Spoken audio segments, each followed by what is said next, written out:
Hola, ¿qué tal? Bienvenidos al Mundo desde el Sur. Soy Luis Francisco Blandón desde Caracas, Venezuela. Hoy nos posicionamos en Honduras nuevamente. Se prepara este país, recordemos, para un proceso electoral crucial que coincide con un escenario de desestabilización que ya ha sido replicado también en otras naciones de Latinoamérica.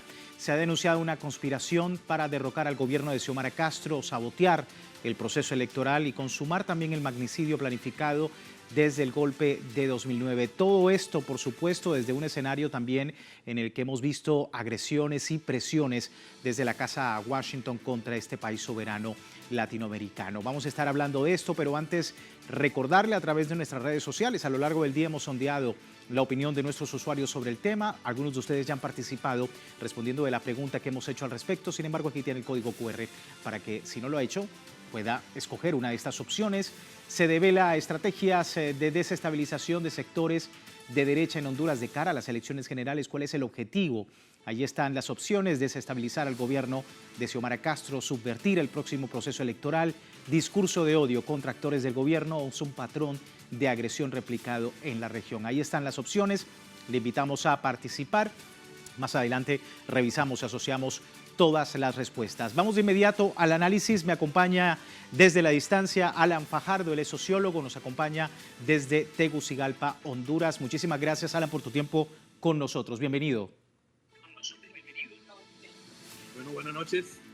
Bueno, sí, para empezar a hablar desde Honduras, ¿no? El alto mando de las Fuerzas Armadas pues ha asegurado que las acusaciones de prestar espacio aéreo para actividades ilícitas es una mera difamación. Veamos precisamente el elemento que hablaba precisamente del tema.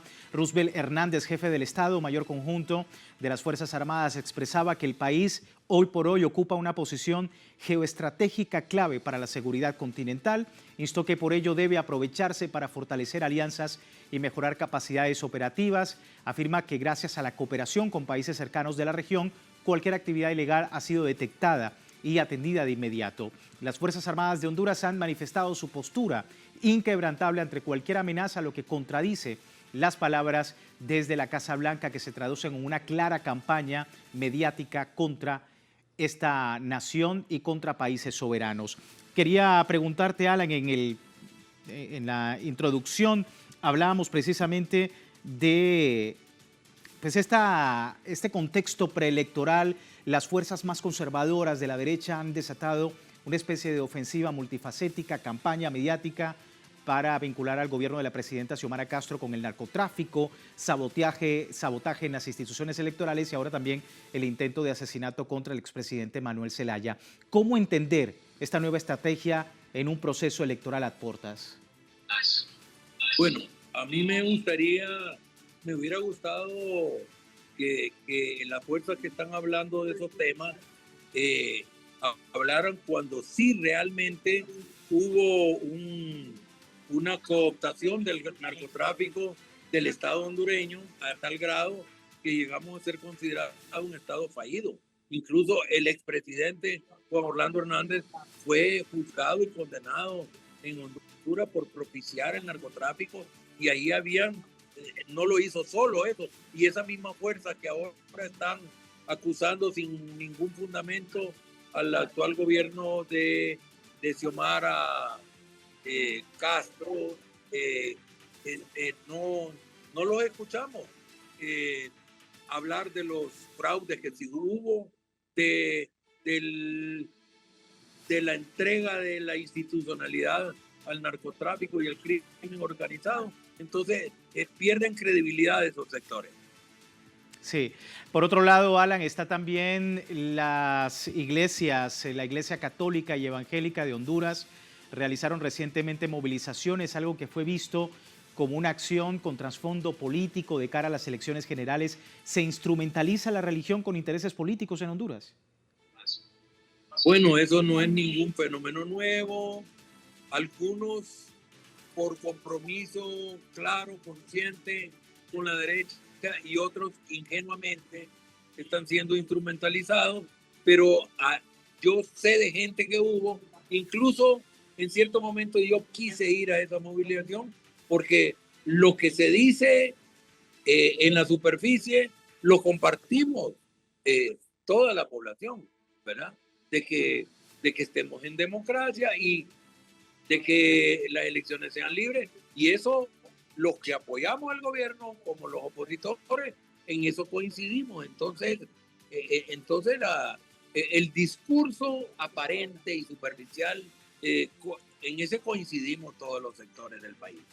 Sí, quería preguntarte qué sectores son los que, digamos, están llevando a cabo este tipo de movilizaciones en Honduras y a qué intereses políticos están precisamente apoyando. Bueno, las encuestas que yo he visto, no las he visto todas, porque hemos estado en un periodo en la universidad, terminando periodos con notas, etcétera, y el que ha trabajado en educación sabe lo absorbente que es eso. Pero las encuestas que yo he visto, insisto, le dan el primer lugar a la candidata de Libre, y eso tiene nerviosos que haya un nuevo periodo de la izquierda en el gobierno. Hubo, hubo décadas de trabajo de los medios corporativos y de la derecha en general, que decían que si llegaba la izquierda al poder, desde que se iban a comer a los niños, de que los cubanos iban a controlar todo, etcétera, etcétera, que iba a ser un gobierno comunista, que se iba a atentar contra la empresa privada, la iniciativa privada, etcétera, etcétera. Y han visto que nada de eso ha sucedido.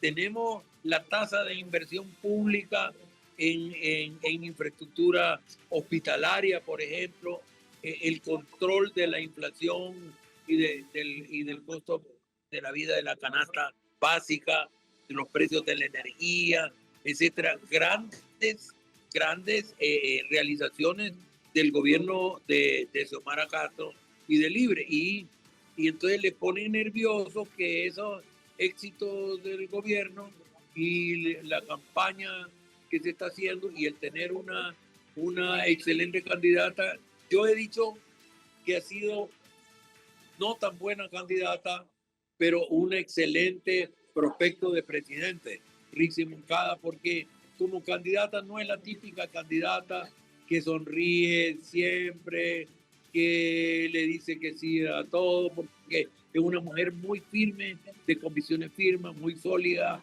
Yo la conozco, yo la endoso 100%. La conocí como ministra del Trabajo, la vi resistiendo a intentos de romper el orden legal para favorecer a sectores tanto sindicales como empresariales, y entonces sería una buena presidenta. Tal vez no es la mejor candidata desde el punto de vista de que sea una demagoga, que se sepa manejar bien ante los medios, con sonrisa de pasta dental, etcétera, ¿verdad? Pero sí ha ido mejorando como candidata y en todo momento he pensado que será una excelente presidenta. Vamos a seguir sumando elementos a propósito de todo este escenario. El gobierno de Honduras ha condenado la participación del embajador propuesto por Israel, Nadav Koren, en una actividad, como decíamos, convocada por líderes religiosos en ese país latinoamericano. Y según la Cancillería del país, el israelí asistió a una caminata el 16 de agosto en una actividad, como decíamos, que buscaba promover unión familiar, democracia, valores nacionales. Sin embargo, esto fue pues duramente criticado. En un comunicado oficial, el gobierno de Xiomara Castro consideró la presencia del diplomático como una injerencia en los asuntos internos, afirmando que su participación viola los principios diplomáticos establecidos por tratados internacionales. Del mismo modo, vemos también parte de la información que nos comparte nuestro corresponsal Karim Duarte, que ha publicado en redes sociales la visita del padre Leopoldo Serrano al CNE de Honduras para bendecirlos. Y decía nuestro compañero a través de ese trino, Honduras, el padre Leopoldo Serrano visitó el CNE para impartir una bendición a los consejeros Cosette López, Ana Hall y Marlon Ochoa. Llamó a respaldar la labor de la institución. Tras días de caminata por la paz, consiguió un momento de diálogo y amor, dice, en contraste bastante notorio de lo que hacen las élites católicas vinculadas a grupos económicos. Así nuestro compañero pues hablaba precisamente de esto también que ha generado controversia en el país, la religión precisamente como pues un interés político, con precisamente una contribución a intereses económicos y políticos en ese país. No es un caso aislado, Alan, se denuncia desde otros países que esto es parte de un patrón más amplio de agresión contra naciones soberanas en América Latina. ¿Cómo estás viendo ese debate?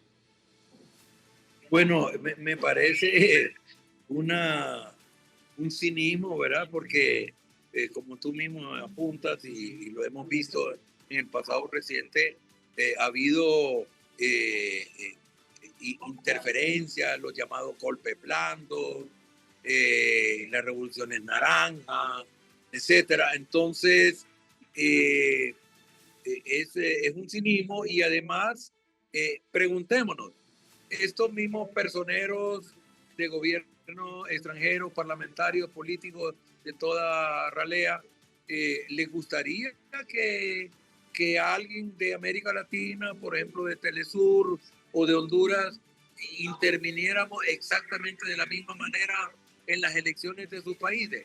No lo creo.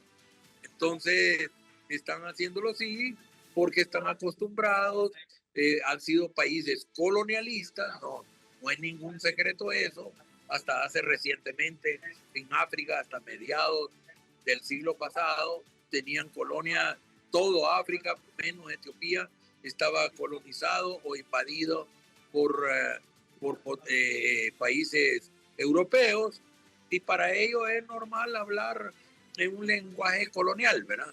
Y creen que pueden seguir así.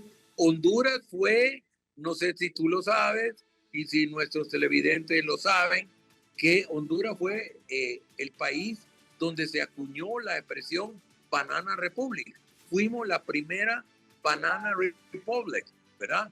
En el decir de O. Henry, un novelista estadounidense que inventó un país llamado Anchuria, parecido a Macondo, y donde caricaturizaba a Honduras como una banana república. Y con dolor en el alma puedo decir que se ajustaba a la definición de banana república Honduras, pero Honduras, desde la huelga del 54 y con este gobierno, según una ponencia que estoy presentando en un congreso científico, se cerró el ciclo de vida, de la historia de vida de esa primera banana república. Y ahora somos realmente la república que nuestro escudo nacional dice libre, soberana e independiente. Establecemos relaciones diplomáticas con los países que nosotros decidimos, tomamos las decisiones que sea.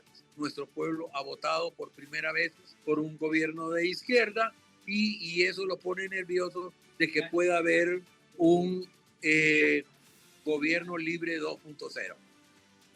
Se entiende el análisis, Alan. Muchísimas gracias por tu tiempo con nosotros. Bueno, para servirle y felicidades por su 20 aniversario. Muchísimas gracias. Un gran abrazo. Siempre. Un gran abrazo hasta Tegucigalpa, Honduras. Nuestro invitado, con él despedimos esta primera parte del programa. Recordando, tiene tiempo de participar en la encuesta que hemos publicado en redes sociales y al final de la emisión analizamos los resultados. Este es el código QR para que usted pueda participar. Por lo pronto, breve pausa. Ya regresamos.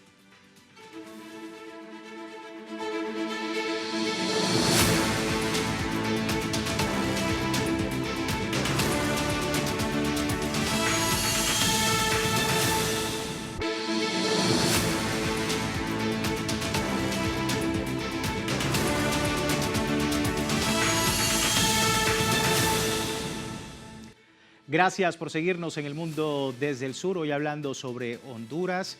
Hemos hablado en la primera parte sobre esta campaña mediática, esos intentos de desestabilización que se han denunciado desde este país soberano en torno a algunos sectores conservadores en el país que han utilizado incluso a la religión para poder llevar un mensaje precisamente en contra de la soberanía de ese país. Y bueno, precisamente hablando del tema, 2 eurodiputados vinculados a la derecha europea instaron a la Unión Europea a supervisar el proceso electoral hondureño ante lo que califican como un supuesto riesgo en la democracia. Esto por supuesto, ha tenido reacciones. El gobierno hondureño respondió con firmeza defendiendo pues, la soberanía nacional y la institucionalidad democrática. Jorge Martín Frías, director de la Fundación Disenso, y Germán Terz, vicepresidente de Patriots for Europe, enviaron una carta a Kaja Kallas, alta representante de la Unión Europea para Asuntos Exteriores, solicitando atención urgente sobre la situación política en Honduras de cara a las elecciones generales del mes de noviembre. Pidieron suspender la financiación europea al país, que entre 2021 y 2024 superó los 290 millones de euros, y aplicar también sanciones selectivas contra funcionarios que presuntamente atentan contra la independencia institucional. El ex canciller hondureño Eduardo Enrique Reina calificó la carta como un intento de injerencia de la extrema derecha europea, acusando a los autores de esta carta de utilizar un lenguaje neocolonial, asegurando que Honduras ha invitado a la Unión Europea como observador electoral, pero no se acepta supervisión sobre su soberanía. Es parte de la crítica que se da en torno a este tema. Nos acompaña Enos Agustín Mendoza Aguilera, abogado desde Tegucigalpa, Honduras. Muchísimas gracias, Enos, por tu tiempo con nosotros. Bienvenido. Sí, muy buenas noches, un gusto saludarle y muchas gracias por la invitación a tan importante medio de comunicación. Sí, bueno, veíamos allí la carta y, por supuesto, lo que se considera como una injerencia muy grave a los asuntos internos de Honduras, que eurodiputados estén, pues, no solamente pidiendo mayor control y vigilancia sobre el próximo proceso comicial, sino también sanciones. ¿Tu lectura? Bueno, podemos ver, como usted lo manifiesta anteriormente, de que ya es una injerencia expresa de querer no supervisar las elecciones como veedores y dar fe del proceso, sino que prácticamente ellos hacen un antejuicio donde califican que va a haber un fraude electoral y lo dicen de forma sin ambigüedad, que hay que quiten el financiamiento porque se está fraguando un fraude electoral, y eso lógicamente delegitima el proceso, pone en vilo a la ciudadanía hondureña, que estamos ávidos de procesos electorales con transparencia. Tuvimos un proceso interno que tuvo muchas cuestiones muy cuestionables, pero se aplicaron mecanismos como el biométrico para garantizar que las personas que realmente fueron a ejercer el sufragio fueran los resultados que se manifestaban en el conteo final. Lógicamente, esta injerencia, como lo mencionó el ex canciller de la República, el abogado Carlos Eduardo Reina, no debe ser aceptada por ningún Estado.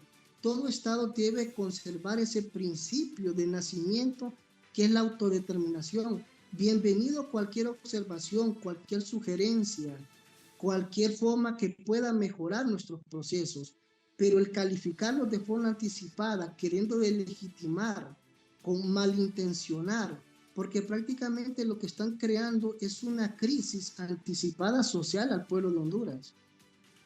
Doctor, por otro lado, pues esto obviamente no es algo aislado, esto está, y lo manejábamos con nuestro invitado anterior, dentro o se circunscribe precisamente en una campaña de agresión contra este país y también en otros países de Latinoamérica con un mismo patrón que ya se ha visto antes. ¿Cómo está viendo precisamente ese escenario y el debate tan importante? Colombia mencionaba que se debe hacer un debate no solamente sobre lo que ha comentado la Casa Blanca, sino también la Unión Europea sobre los procesos democráticos en nuestro continente. No, y es que mire, aquí en el caso de aquí de Honduras, se están aplicando prácticamente todos los patrones que se han dado anteriormente. Recordemos que desde el 2013, que es la elección donde participa por primera vez un partido como Libertad y Refundación, se rompe el esquema tradicional de que el poder era prácticamente alternado entre el Partido Liberal y el Partido Nacional. Lógicamente, eso cambia el esquema político, las relaciones de poder, las relaciones de gobernanza, y se unen todos los factores, como los grupos económicos.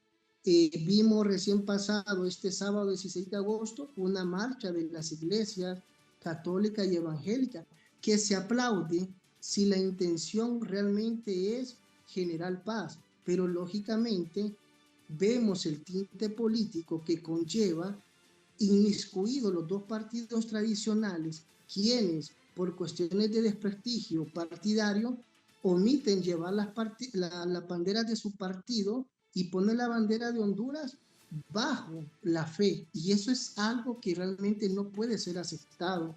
Como le digo, se puede aplaudir cualquier intento de paz, pero esa idiosincrasia, ver los mismos actores políticos que fraguaron el golpe de Estado del 2009, que rompieron el orden constitucional y por ende todas las consecuencias que vienen desde el 2009. Vemos los mismos actores, los mismos representantes de estas iglesias, vemos representantes de los grupos económicos, vemos representantes de la sociedad civil que ahora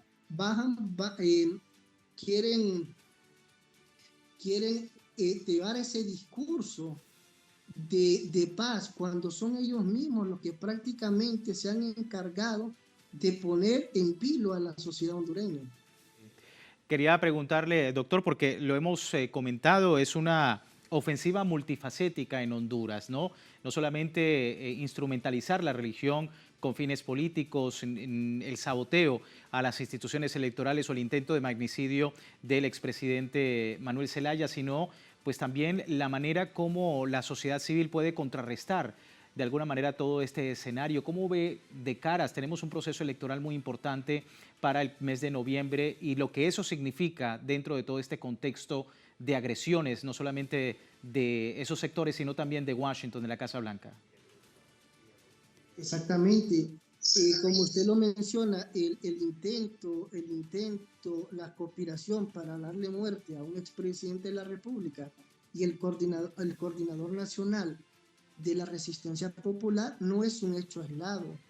Como lo mencionó el fiscal cuando expuso ciertos audios que prácticamente dio a entender que había algo más allá. Recordemos que quieren atentar contra la forma de gobierno, porque el querer hacer un atentado a un líder político no solo es un delito contra contra la vida, es también poner en precariedad la forma de gobierno.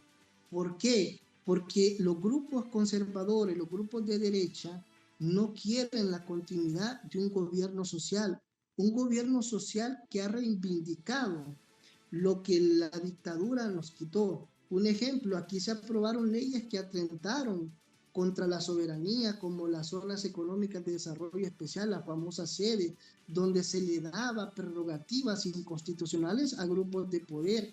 Se aprobó ley de empleo por hora que le vulneraba los derechos a la clase trabajadora, ocultaban los actos de corrupción bajo una ley de secretos, se creó una tasa de seguridad con fondos que no eran auditables, y este gobierno ha derogado ese tipo de normativa y le ha reivindicado a la ciudadanía a través de obras como infraestructura. Justamente hoy se entregó un hospital en Roatán, de los 9 que está construyendo la Presidenta de la República a nivel nacional.